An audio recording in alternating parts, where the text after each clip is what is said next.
Blessed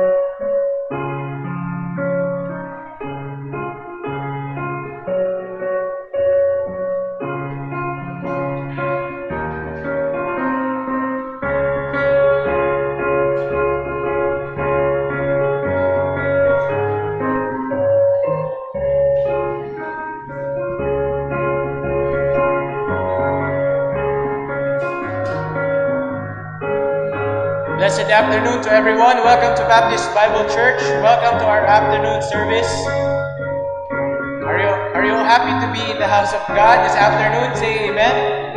Amen. So let's all stand as we begin our service by singing a song, Victory Ahead. As saints who have been saved by grace through faith, we can claim victory through our Lord Jesus Christ. 1 Corinthians 15 says, in the preaching earlier, but thanks be to God, which giveth us the victory through our Lord Jesus Christ. So let us sing the song, Victory Ahead. All together on the first verse.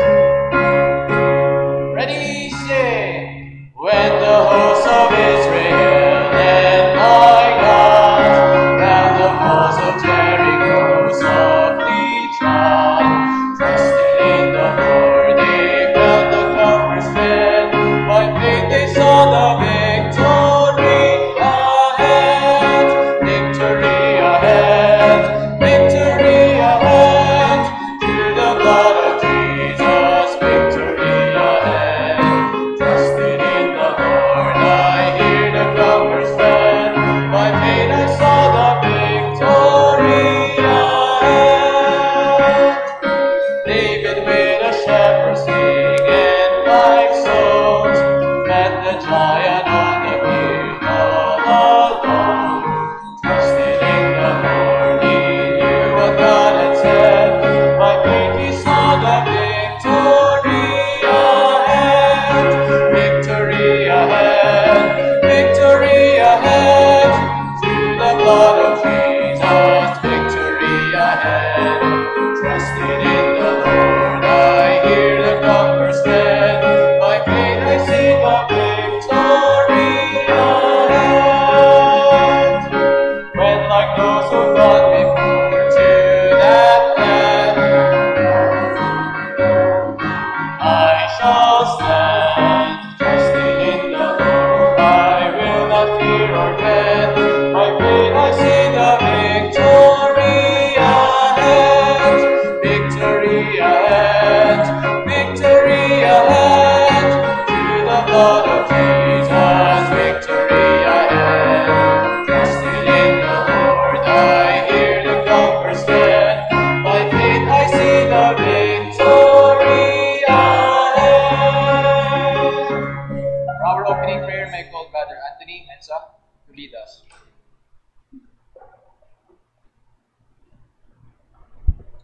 Let us pray. Heavenly Father, we do thank you for bringing us back to worship you.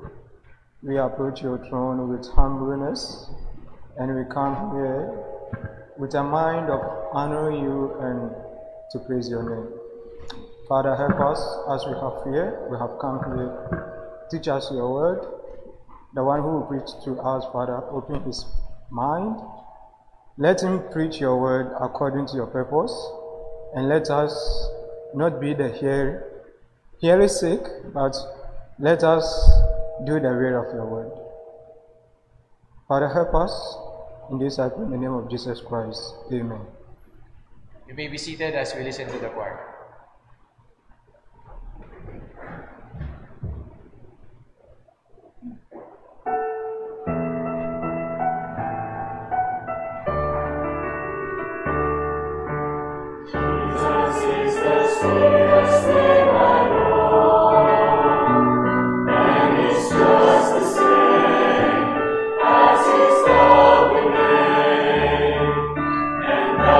Reason why I love you.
Let's all stand up once again as we continue our worship through our music. Oh, how I love Jesus, sabi nga ng choir, because He first loved me. 1 Peter 1:18-19 says, "Ye were not redeemed with corruptible things as silver and gold, but with the precious blood of Christ as of a lamb without blemish and without spot." So let us sing the song, "Nor silver nor gold." Magsitayo po tayo lahat as we sing. All the first verse. Ready? Sing. Nor silver nor gold have obtained my redemption, nor riches of earth could have saved my poor soul. The blood of the cross is my only foundation. The death of my Savior now maketh me whole. I am redeemed, but not with silver.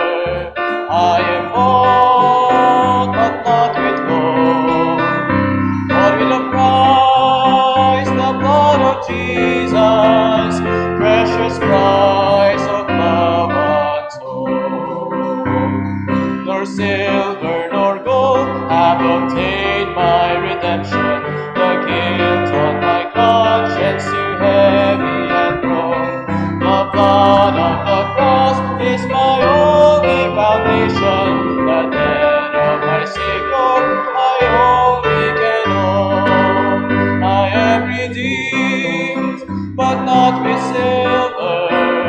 I am bought, but not with gold, but with a price, the blood of Jesus, precious price of love untold. As we allow the choir to come down, let us continue singing the third verse. Nor silver nor gold have obtained my redemption. The way to God's kingdom could not thus be bought. The blood of the cross is my only foundation. The death of my Savior, redemption and loss. I am redeemed, but not with silver.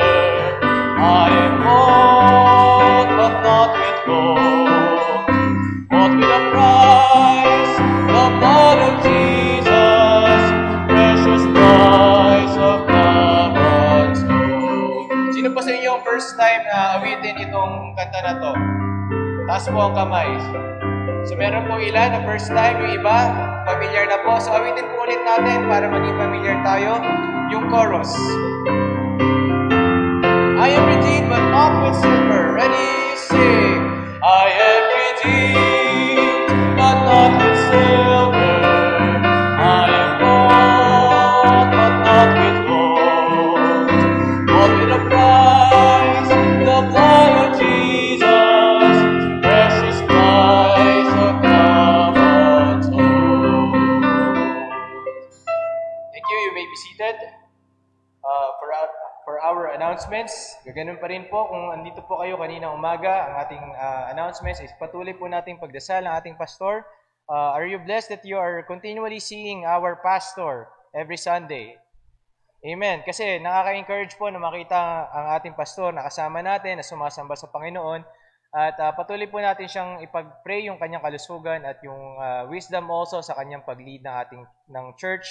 Ganun din po yung mga ministers na involved sa mga ministries natin. And let us continue also praying for Pastor Mike Tanyala, who is the pastor of Asia Baptist Bible Church in Teresa Rizal. He is also from here.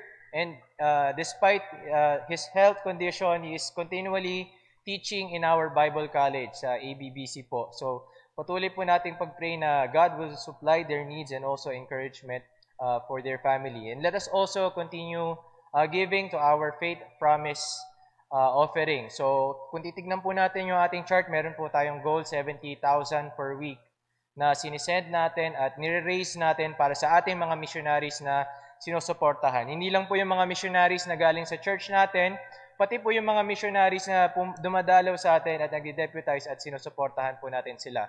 So, may pinupuntahan po yung ating giving. And let us continue to have faith in God that He would supply our commitment. So, nakapag-commit na po ba kayo sa inyong mga faith promise noong November, kung naaalala nyo? So, kung nakapag-commit po kayo, pag-pray po natin yun. Huwag na natin hintayin yung November bago tayo bumawi. So, patuloy po natin yung ating giving sa ating faith promise. Is there anyone who is with us for the first time na nakadalo sa atin? So, praise God na dumadami na po yung attendance natin at marami na nakakabalik. Tanong ko po kayo, masaya po ba kayo na dumadami na po ang ating attendance? Even sa hapon po, dumadami na din po. So, encouragement po ito. At kung babalikan nyo po yung nangyari during quarantine, no, mga ano lang kami dito, less than 10. Dahil nga, kung sino lang yung naiwan dito, kami-kami lang. Tapos, you are joining us. I remember you are joining us through Facebook. But now, praise God na even though may pandemic pa rin, God has allowed us to gather in numbers, and even in the morning and even in the evening. So pagpatuloy po natin pagdasal yung mga members natin na hindi makapunta dahil sa age nila or for some reasons po, let us continue to encourage them as well. Pwede rin natin silang kamustahin. So since wala tayong first time, let's all stand as we sing our welcome song. Let's encourage one another and let's be supportive of each other. Kawayan po natin sila habang tayo ay maawit. There's a welcome here, a welcome here. There's a Christian welcome here. Hallelujah. There's a welcome here, a welcome here. There's a Christian welcome here. There's a welcome here, a welcome here. There's a Christian welcome here. Hallelujah. There's a welcome here.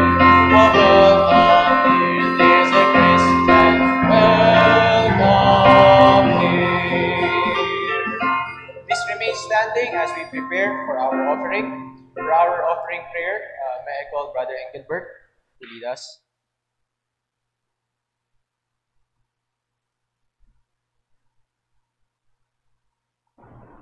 Okay, let's pray. Lord, thank you for this afternoon that you've given to us, Lord. Thank you for Lord for our faithful servant, Lord, that are here, Lord, to gather, to worship and to honor your name, Lord. Lord, we pray, Lord, for the offering that it may be used to your word, Lord.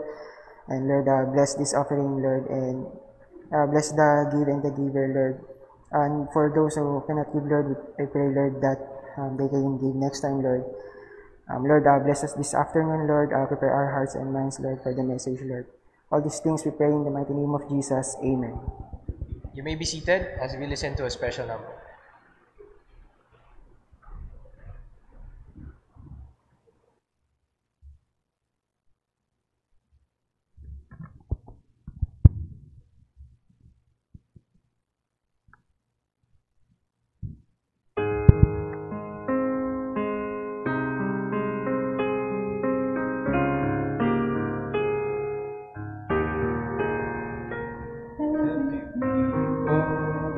Every nation the truth? Who will tell them of the Savior? He is God calling you. Lives are dying every day now, with no hope or life. How can we stand by without telling of Christ's great sacrifice? Woe is unto me if I preach not the gospel. Only Christ can set men free from their sins for all eternity. Who will go for the Lord? Who will preach His word? Who will tell the nations that Jesus Christ is Lord?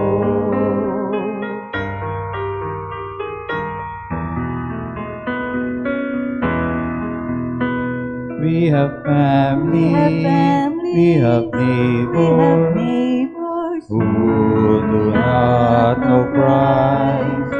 Time is short now, and we must tell them of eternal life. They need Jesus, their sins forgiven, change in their life.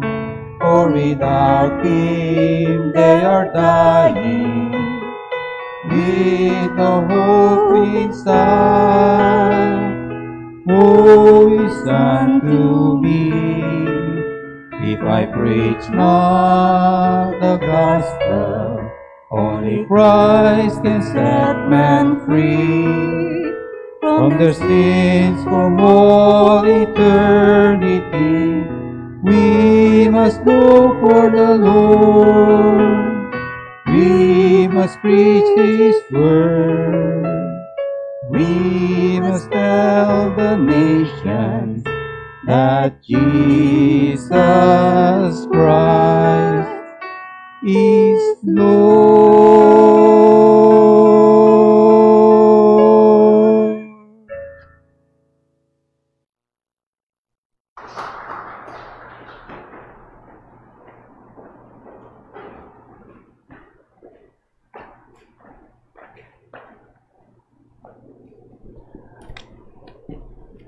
Thank you, Pastor Carlos.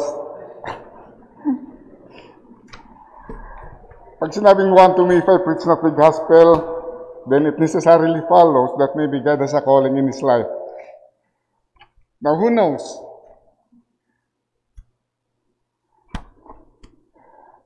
It so happened without even coordination, the topic that I'm going to discuss is related today.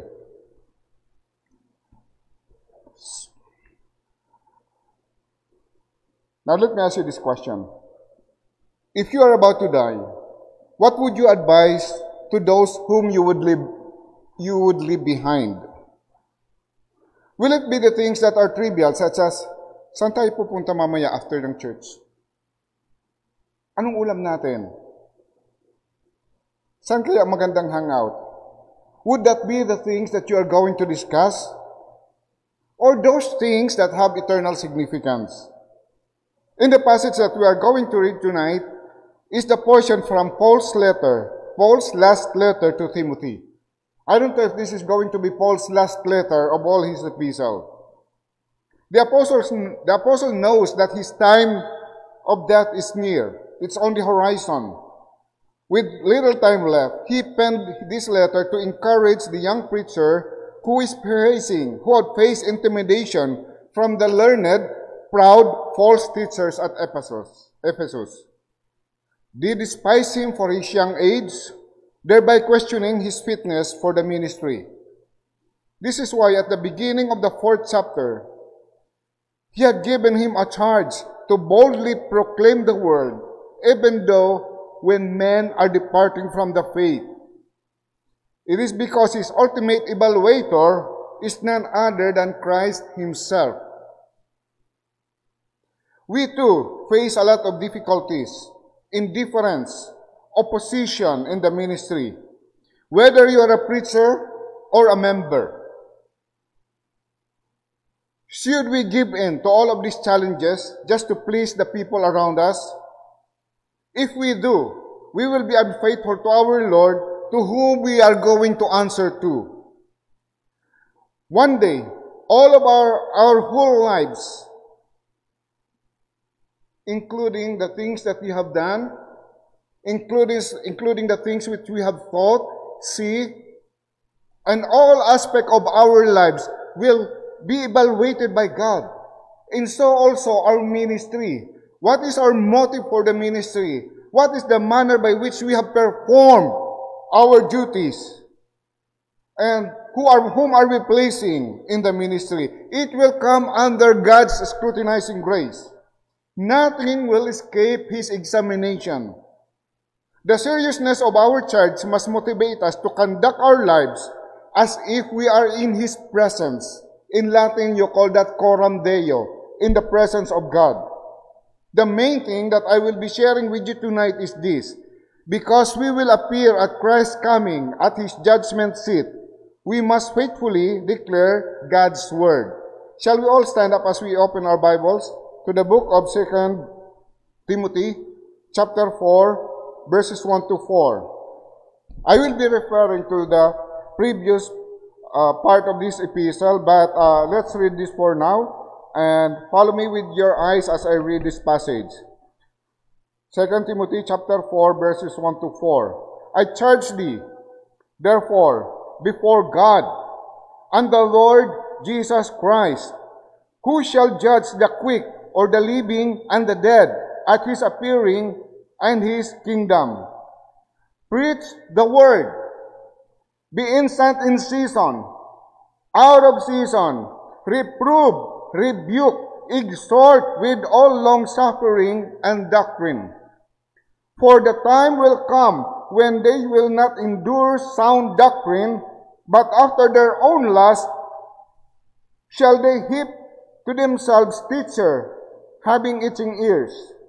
And they shall turn away from their ears from the truth, and shall be turned into fables. Let's pray.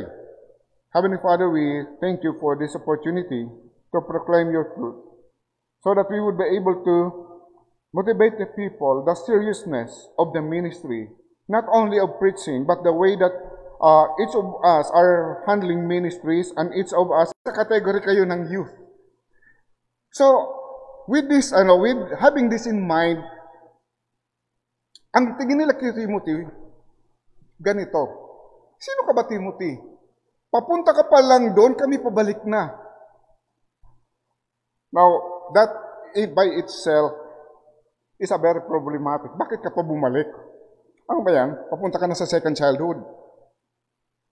So, that kind of reasoning does not hold any water at all. So, they are trying to discredit him because of his youth. And for this, in the first letter to Timothy, he said, "Let no man despise or look down on your youth, but be the one example." Let's take a look at that para babasa natin. Let no person despise your youth, but be the one example of the believers in word, in conversation, or in lifestyle, in charity, in spirit, in faith, and in purity. Until I come, give attendance to reading, to exhortation, and to doctrine. So, because of this tension that he has some issues with his stomach. I don't know if that would be ulcer, but that's why Paul has to tell him, drink no longer water, but a little wine for thy stomach's sake. So he has some problems with all of these challenges that he is facing. And he is also telling Paul in this passage that you have no reason to be afraid, but instead you have to stir up the gift of God that is given to you. And do not be intimidated by the challenges that you will face, because that is part of the ministry. These are the things that are going on. The world is going to get back. This you are going to experience. Time will come that we will be living in perilous times. But does not mean that you have to give into the times. You have to be faithful to God. And in this passage, he said, I charge thee before God and the Lord Jesus Christ, who shall judge the quick or the living and the dead at his appearing and at his kingdom. Preach the word. Be instant in season and out of season. Reprove, rebuke, exhort with all long-suffering or with all patience, with all endurance and doctrine or doctrinal instruction. So, let us first take a look at the solemn charge. Pag sinabi nating solemn, anong ibig sabihin yan? Yan ay napaka-importanting bagay. Hindi ito biro. Ang ministry ay hindi biro. Tandaan po natin yan. Maski anong ginagawa ninyo, lalo na sa preaching ministry, hindi ito biro. Sabi dito ni Paul, he is charging him in the presence of God and the Lord Jesus Christ. Now before I understood this, that na dalawang person ng Panginoon, nakaharap dito si Pablo, that is one of the possible interpretation. But the idea here, I charge thee before God, even the Lord Jesus Christ, who shall judge the quick and the dead. All of this is referring to the Lord Jesus Christ. In this passage, pinapakita dito na si Jesus ay Diyos. So, dapat, kung ganun na nga, kagrabe ang testigo natin at ang judge at tayo in one person, the Lord Jesus Christ, dapat tayo, mga Kristiyano, mga naninilbihan sa ministry, at mga nagdadala ng ebanghelyo, kagaya nating mga pastor, remember this, you take your marching orders from God. Ang ating instruction ay nanggagaling sa Diyos. We are not here to please man. Following truth. What are these? Number one, the gravity of our commission. Mayroon tayong commission. Lalo sa mga God is standing here as our judge. Sa korte, di pa dapat dito ang mga judge walang personal na kaalaman sa mga nagaganap doon sa nahahatulan, under scrutiny. Dapat bulag dito ang judge. And he's going to get the testimony from the witnesses. Pero sa tribes, and every aspect of the ministry that we perform,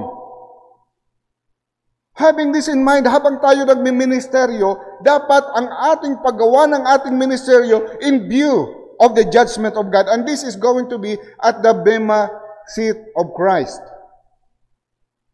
Hindi na ito sa Great White Throne judgment.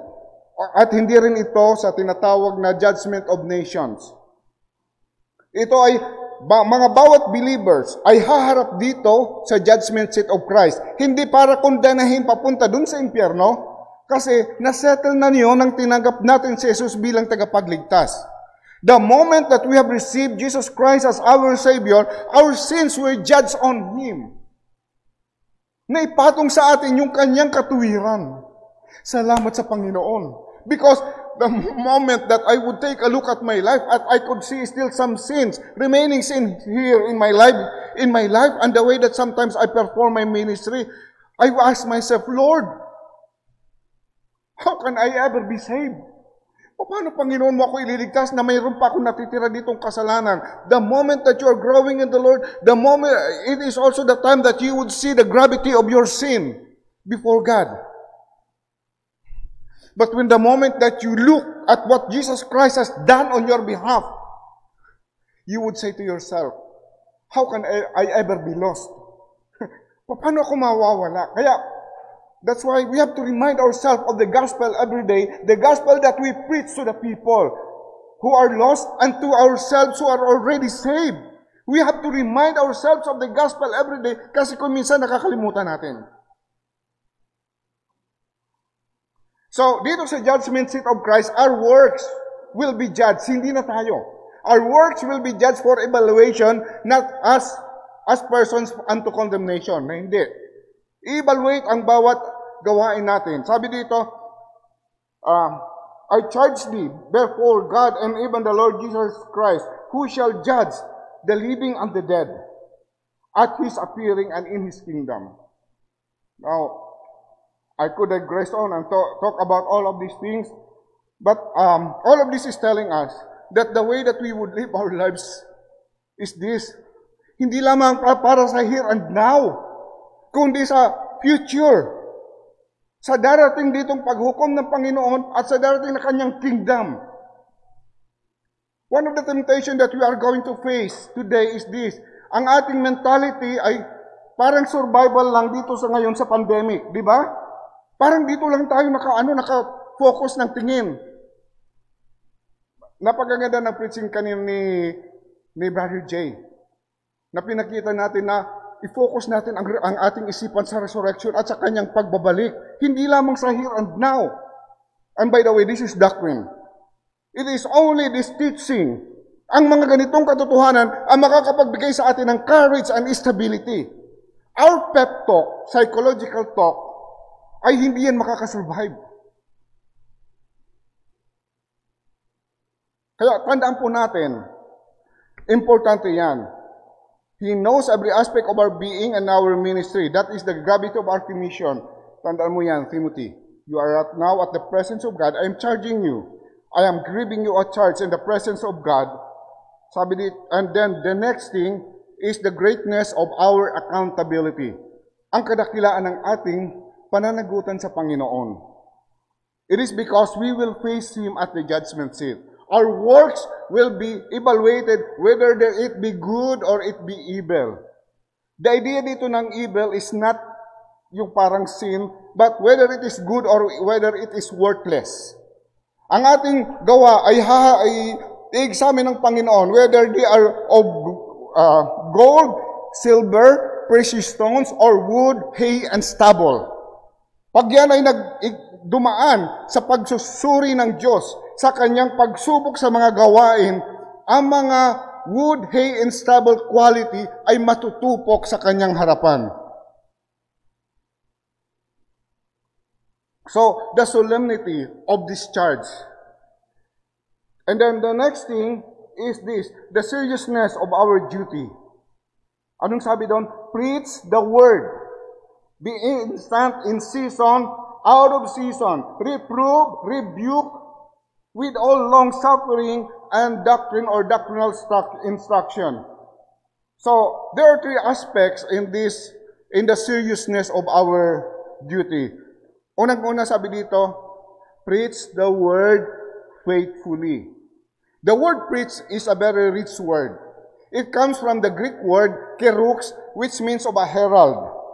During the ancient times, pag may mga hari na gusto silang magpadala ng mga sugo na para magpo-proclaim ng anumang balita, the herald will go into the town, whether it be to proclaim victory, or a new kingdom or land is being annexed to the kingdom, or may pinanganak dito na magiging heir sa throne. Yan ang function ng herald. Magpupunta siya doon at exactly sasabihin niya kung ano ang balita. He is not allowed to modify the message or sabihin lang kung ano ang gusto niya, kundi sasabihin niya itong faithfully at sa tamang expression ng faith. Kahit sinabi pa niya yon ng tama, technically, pag mali ang kanyang delivery, he could forfeit his life. Hari lang yon. How much more sa atin na naninilbihan sa King of Kings and Lord of Lords. The more that we should be faithful in the proclamation of God, the Word of God. What are we to do? Preach the Word. The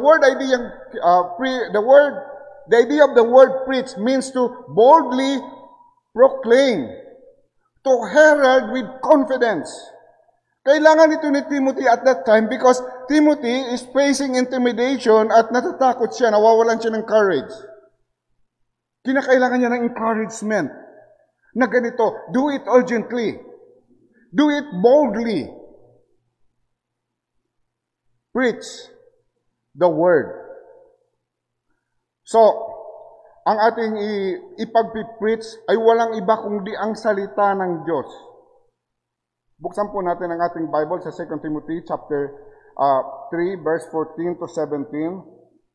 3:14 to 17. But continue thou in the things that thou hast learned and thou hast been assured of, knowing of whom thou hast learned them, and that from a child thou hast known the holy scriptures, which are able to make thee wise unto salvation through faith which is in Christ Jesus. All scripture is given or has been given by God, and is profitable for doctrine, for reproof, for correction, for instruction on righteousness, that the man of God may be perfect, or may be equipped, thoroughly furnished unto all good work. Yan po ang kanyang commission. And the doing so of preaching, nagsisimula yan sa stages na we must guard the truth. Guardiyahan natin ang katuruan, ang katotohanan, ang doktrina na dapat nating malaman. Because that's what the church is for. Ang church ay dapat nangangalaga ng katuruan, hindi iniiwasan.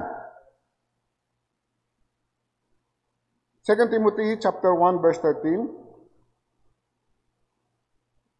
1 verse 13. Sabi po dito ni Paul kay Timothy, hold fast the form or the pattern of sound words, which thou hast heard of me in faith and in love which is in Christ Jesus. The good thing that was committed unto thee, kept by the Holy Spirit which dwelleth in us. Sabi dito, alagaan ninyo, bantayan ninyo, pangalagaan ninyo, panghawakan ninyo. What else? Famous ito. We have to study it. Or the idea being, we have to be diligent in it.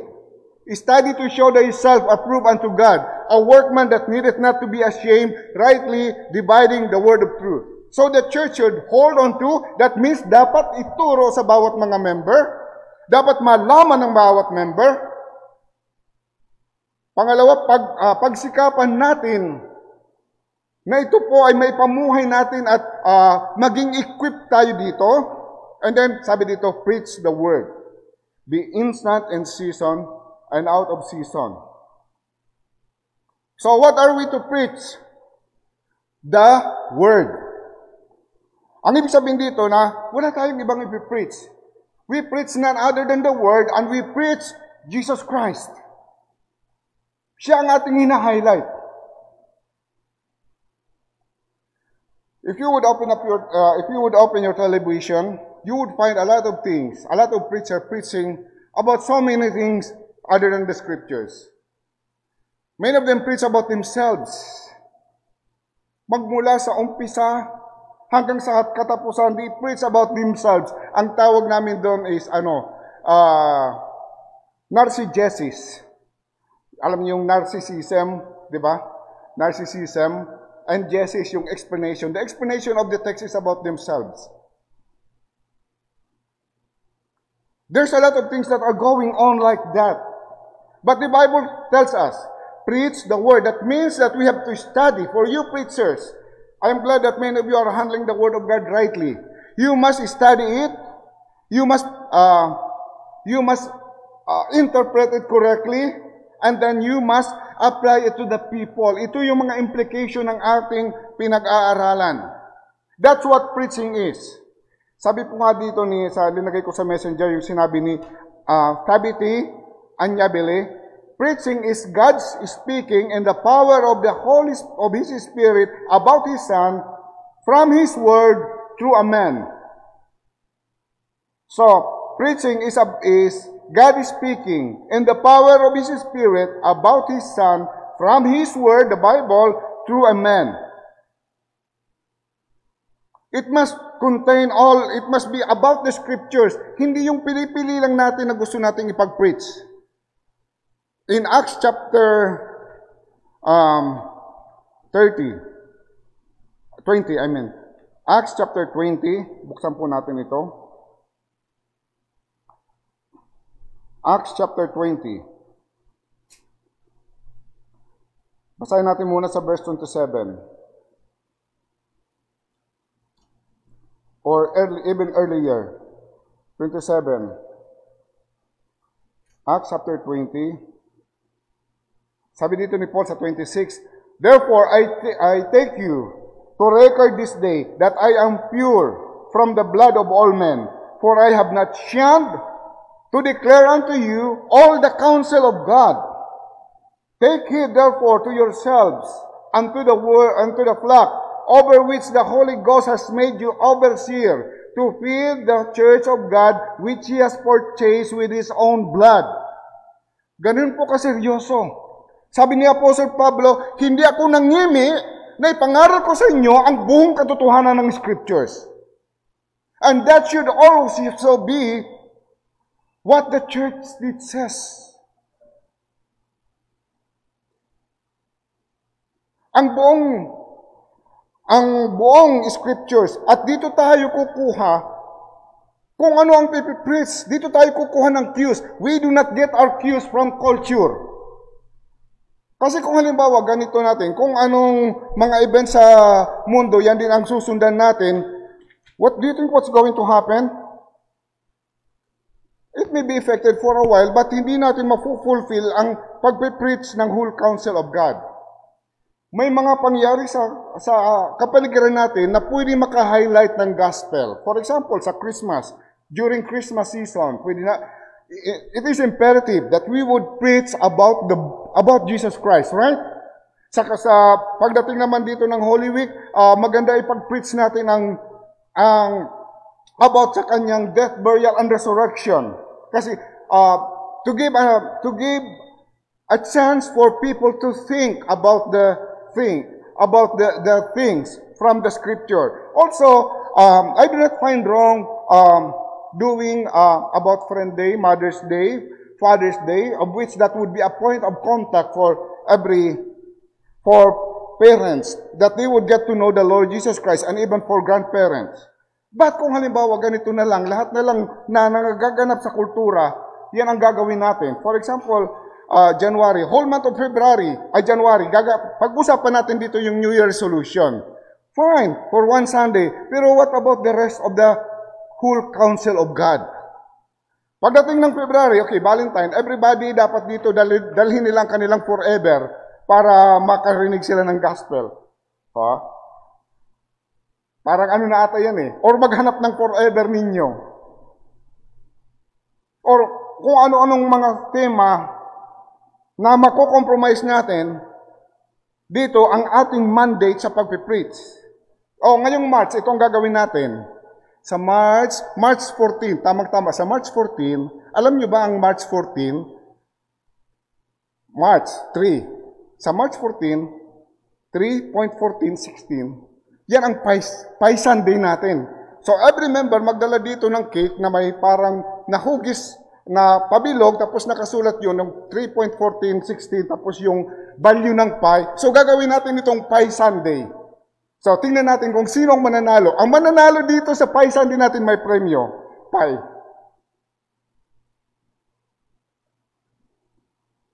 O kaya sa April 5, Star Trek Sunday.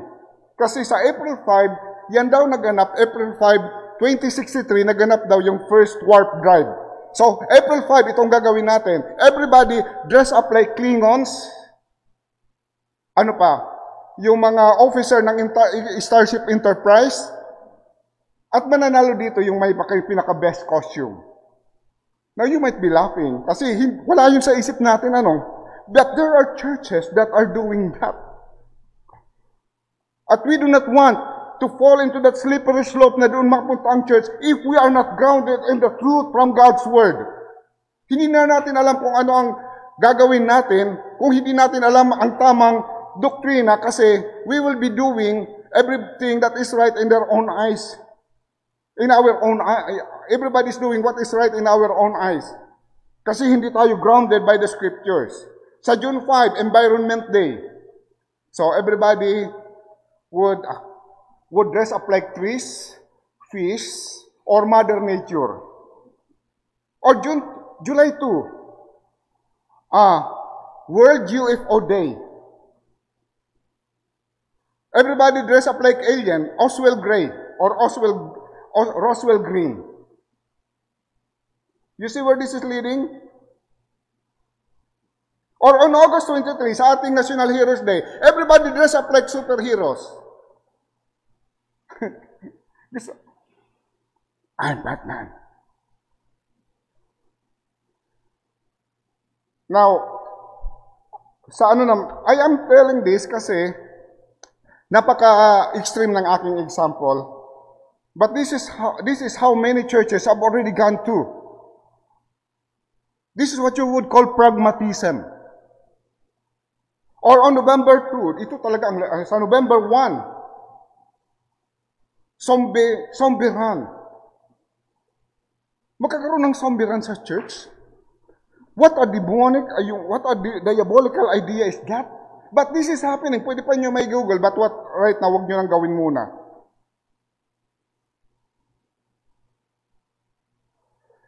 Or on December 7, Disney Day. Lahat dress up like Disney character. So, nawala ng focus kay Christ.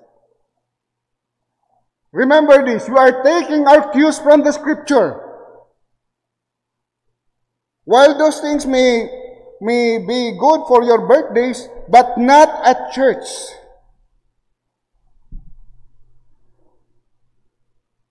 Because ang ganun klase na mentality, walang katapusan yan just to please the people around us.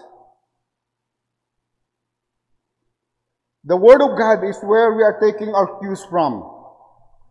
So, tandaan natin, ang pinaka-content ng ating ipipreach is not culture, not psychology,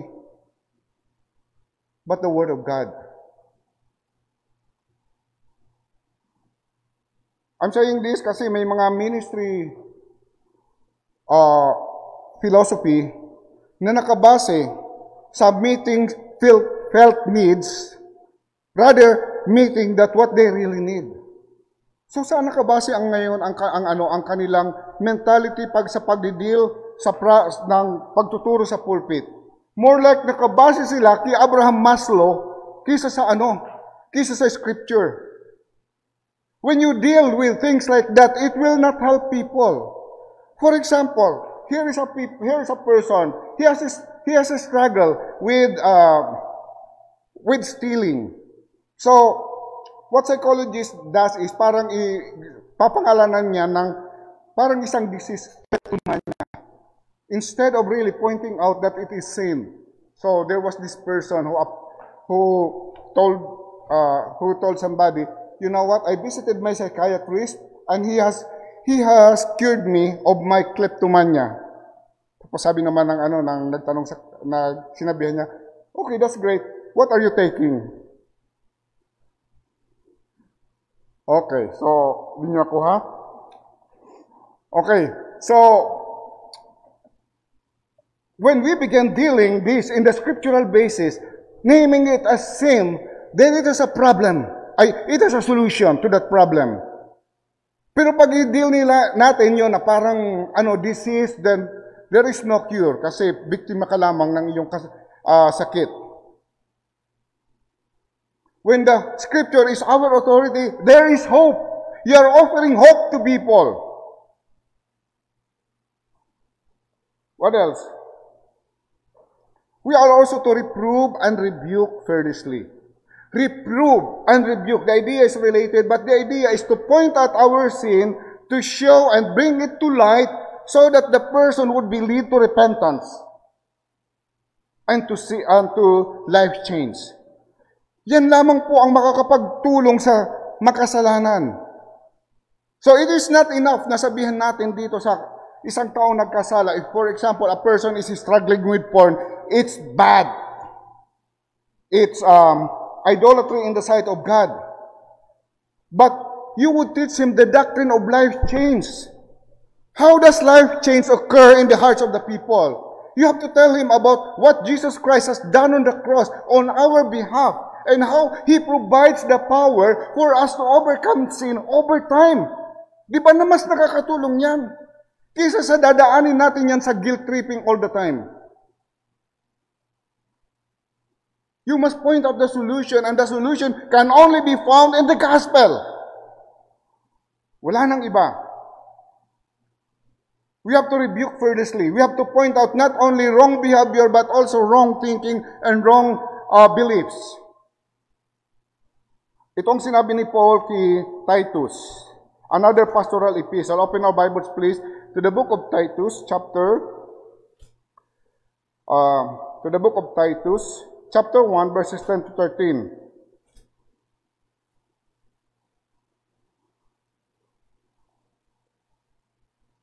Sabi po dito, holding fast the faithful word in verse 9, as thou hast been taught, that they may be able by sound doctrine, be able to exhort and convince the gainsayers, or those who oppose. For they are many unruly, vain talkers, deceiver, especially they of the circumcision, whose mouth must be stopped, who subvert whole houses, teaching things that they ought not, for filthy lucre or for money's sake. One of themselves, even a prophet of their own, the name of the prophet was Epimenides, said, the Cretans are always liars, able beasts and slow bellies. This witness is true. Therefore, rebuke them sharply, that they may be sound in faith. So what is the purpose of rebuking and reproof? The purpose is that they may be sound in the faith. Restoration. Hindi tayo mangingimi mag-point out ng kasalanan. And by the way, the only cure for that is to teach sound doctrine. Kasi kung minsan, ang nangyari ganito we are troubled when somebody from our church departs from the faith. Naging atheist, naging Muslim at pumunta dito sa kulto. Tapos sasabihin natin, let us treat them in love. Sure. But let us also teach them sound doctrine. Dapat nauna na yun. So, ang nagiging gawa na lang natin, parang reaction, these things should have been done first as a preventive. Kaya nga dito napupunta yung pang-apat. Instruct them doctrinally. Sabi dito, reprove, rebuke with all long-suffering, with all patience and doctrine or doctrinal instruction. So, kinakailangan dito ang systematic teaching ng Scripture. Yan po ang obligasyon ng church. Buksan natin sa 1 Timothy chapter 6, verse 20. Basahin po natin. Sabi niya dito, O Timothy, keep that which is committed into thy trust, avoiding profane and vain babblings, and the opposition of science which is falsely so called. Sabi dito, panghawakan mo, Timothy. Yung pinagkatiwala sa iyo. And this is to be taught in the church because the church is the pillar and the ground of truth.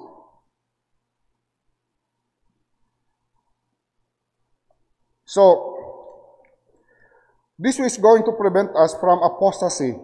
And this battle must begin in the pulpit. This is what Stephen Lawson said one time. Sabi niya po dito, a new way of doing church is emerging.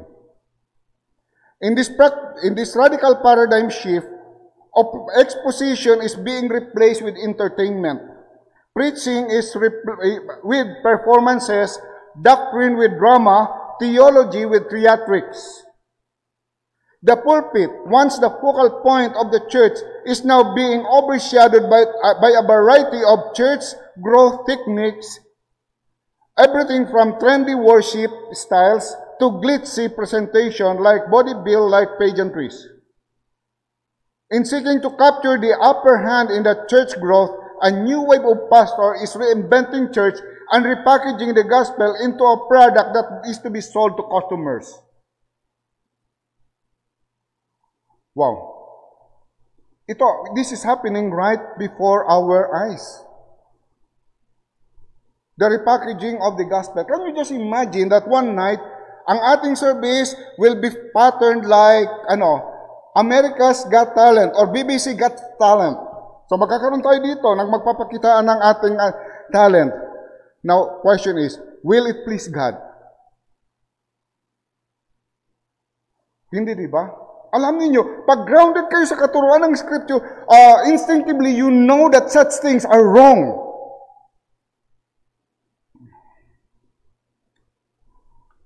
And the only way for error to creep in our church is not to teach our church doctrine, sound doctrine. Ito pong mangyari. If we will not teach sound doctrine, we will be teaching apostasy by default. Pag hindi tayo dito magturo ng sound doctrine, ipagbawal. At magkaroon ng gag order na bawal magturo ng doctrine. You know what's going to happen? We will be teaching heresy and apostasy by default kasi wala nang sasala ng bagay na yon. Which introduces me to the next point. Is this, a sobering warning. Why do we need to do this thing? Why do we need to have the Bible as our authority in the church, and to have Bible exposition, and to have Bible doctrine, which are all the characteristic of a healthy church? Bakit kailangan natin ito? 3 and 4 tells us. Ito po. For time will come when they will not endure sound doctrine, but after their lust, they heap to themselves teaching having itching ears. Ayan na naman si Brother Jay, Brother Dennis, at Brother Erwin. Puro na lang doctrine. Now this is the fulfillment. Time will come when people will not endure sound doctrine. But after their own lust, let's heap to themselves teacher because they have itching ears. Gusto lang nila yung mga, yung magtitikal ng kanilang ears. Okay, how to have your job, how to have your success in our job, how to reach your full potential, and how to have a happy marriage.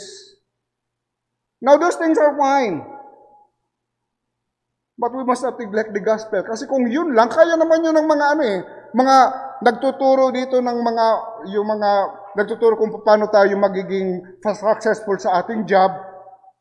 But what we teach must be grounded in the Scripture. Gospel is our primary concern.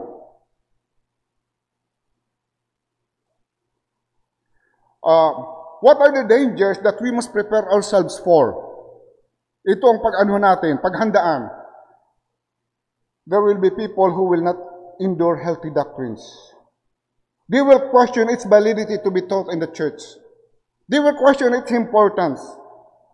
Paghihiwalayin yung practical saka yung biblical or doctrinal. Hindi po yun magka-conflict. Ano ba tayo?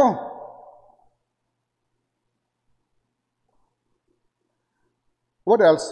Because of this, they will flock to false teacher who will accommodate their sin.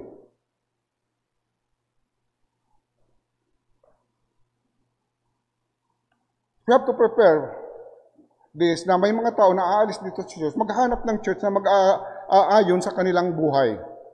And most of apostasy, most of the departure from faith, most reason why people turn their back on God, it's because of moral problem. Mayroon silang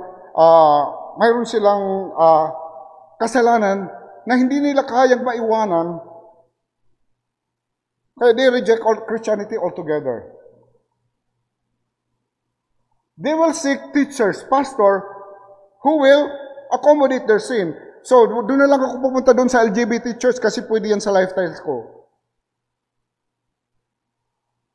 Doon na lang ako sa mga churches na hindi nagtuturo ng repentance para hindi pakialaman ang aking kasalanan.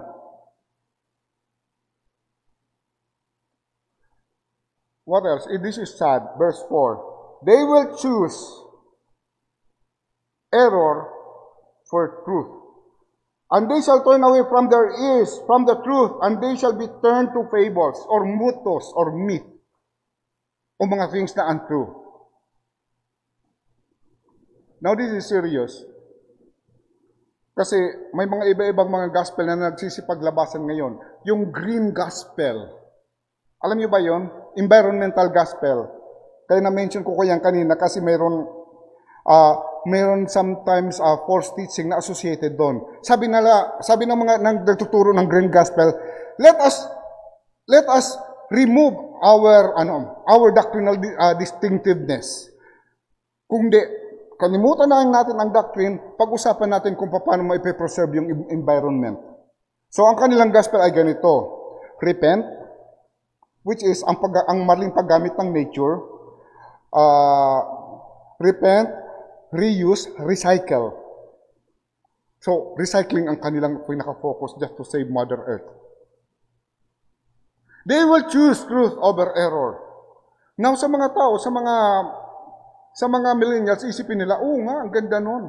Kasi itong mga doctrine nagdi-divide dyan, ito na lang para maging united tayo dito. They will choose error over truth. And this is called for you to be faithful, lalo na mga nasa ministry. And I am happy that some of you, mga young people pa kayo, and you are coming to us, naghingi ng counsel kung paano i-deal ang mga ganitong errors. Kasi kayo ang nakakaharap ng mga taong ito.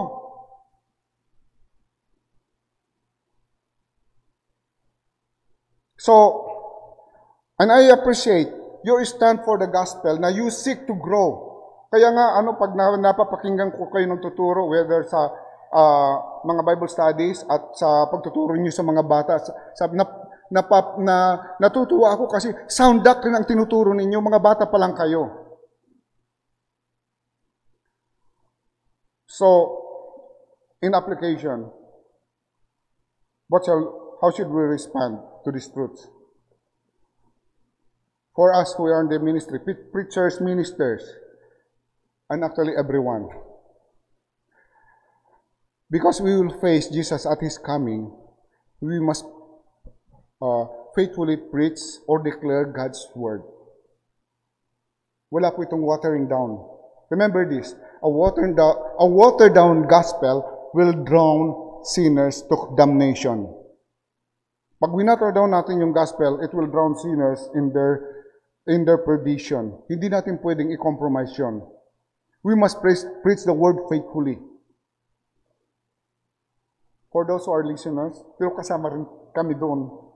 Because false teachers abound, we must examine both the teaching and the lives of those who preach. Hindi lamang yung tinuturo nila, kundi yung kanilang buhay. We must examine every teaching. For example, may nag-preach dito at sinabi si Kristo ay hindi Diyos. Asan mga men ng church? Ay, Brother Carlos. Brother Carlos, kayong mga men at iba, at mga lalaki dito, it is your duty to escort him out of the pulpit pag magsabi siya ng anything na heretical. We must examine their lives also. Hindi natin mag-aalaw dito sa pulpit na yung pala serial ang kanyang pagiging fornicator, serial abuser, serial sex offender. We don't know what that. What else? We must all abide in the scriptures in order that we may gain discernment in this dangerous time. Remember this, perilous times shall come. Sabi doon sa 2 Timothy chapter 3 verse 1. Perilous times shall come. So kinakailangan nating discernment. Paano tayo magiging discerning? Basahin natin, pag-aralan natin at i-apply ang Word of God sa ating buhay. And lastly, let us live our lives in view of the judgment seat of Christ. Ipamuhay natin ang ating buhay in view of the judgment seat of Christ na ang ating mga gawain ay i-examine ng Panginoon. Whether it is good or it is worthless. Now, how are you conducting your ministry? I hope na hindi tayo, pag nagmi-minister tayo, hindi natin yung ginagawa at the expense of others. For our own gratification. Ang ating piniplease ay ang Panginoon at wala nang iba. And let us not do our ministry for our own glory. para tayo ang purihin. There's only one who deserves glory in everything that we do. Malinaw na sinabi yan kanina ni Brother Jay. It's none other than Jesus Christ who deserves all the credit. Kasi siya nag-umpisa at nagtapos ng ating kaligtasan. And at the beginning ng aking sermon kanina, I have told you that we will face the judgment seat of Jesus Christ for us believers. But hindi ka pa believer, ito po ang magaganap sa inyo. You will face Jesus Christ at the great white throne judgment, which is a judgment unto condemnation forever and forever in hell. Pero habang buhay ka pa, ito po, tandaan po ninyo, your sins must either be judged in Christ or you must suffer for it forever in hell. And for you to receive the forgiveness of sin, you must acknowledge the person and the work of Jesus Christ by what He has done there on the cross. The God-man Jesus Christ bore all our sin. He suffered the wrath of God on His own body on the tree. That we, being dead to sin, should live unto righteousness by His stripes. By whose stripes you were healed. Ang ginawa ni Jesucristo sa krus ng Kalbaryo ang tangi lamang makakaalis ng hatol na nakapataw sa inyo kung hindi nyo pa tinatanggap si Jesucristo bilang sariling tagapagligtas. And for us, na mga mananampalataya, ask yourselves this question. Ayos ba ang aking motivation sa aking paglilingkod? Ayos ba ang aking buhay? Ang aking aspeto ng aking buhay? Ang aking pag-isip? Ang aking mga salita? Ito ba ay kalugod-lugod sa Panginoon? Because we are going to face Him. So, right now, let us live our lives in view of His coming. Shall we all stand up, please?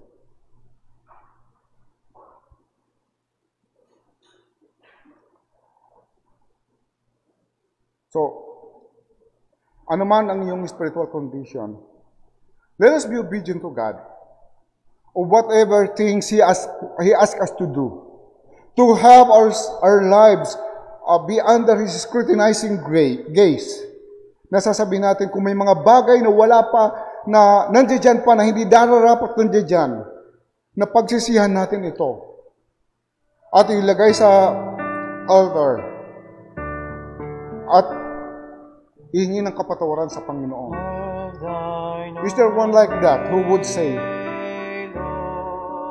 Lord, I know that my life is going to be examined by you at your judgment seat. Help me, O God, to live a life that is fitting to you, that is worthy of you. In and of ourselves, I will never be worthy. But because of what Jesus Christ has done on the cross, I have been accepted by the Father.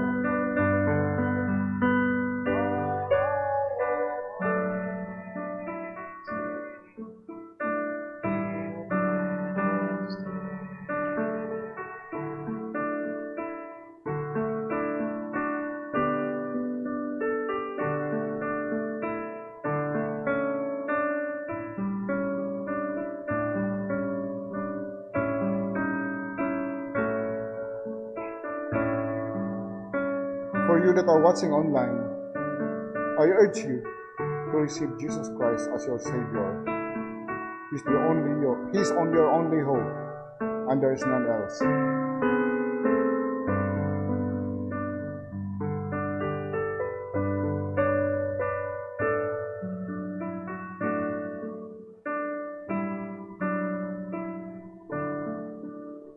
Let's pray. Heavenly Father, we thank you, Lord, for the salvation so free that you have provided for us in the person of your Son, Jesus Christ. Lord, we have many things to ask for. Help us, O God, that our lives and our ministry, the way that we handle it, O Lord, be worthy of you, Lord. But though we realize, O Lord, that we will never be perfect in our performance of those. But thank you, God, for receiving those in spite of its imperfection because of what Jesus Christ has done on the cross.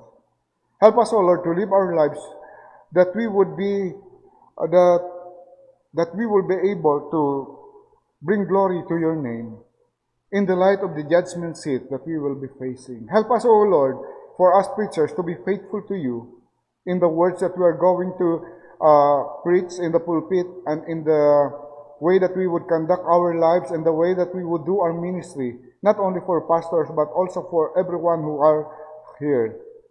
O Lord, we pray that we may be found faithful in you. And in Jesus' name we pray. Amen. At this time, you're dismissed.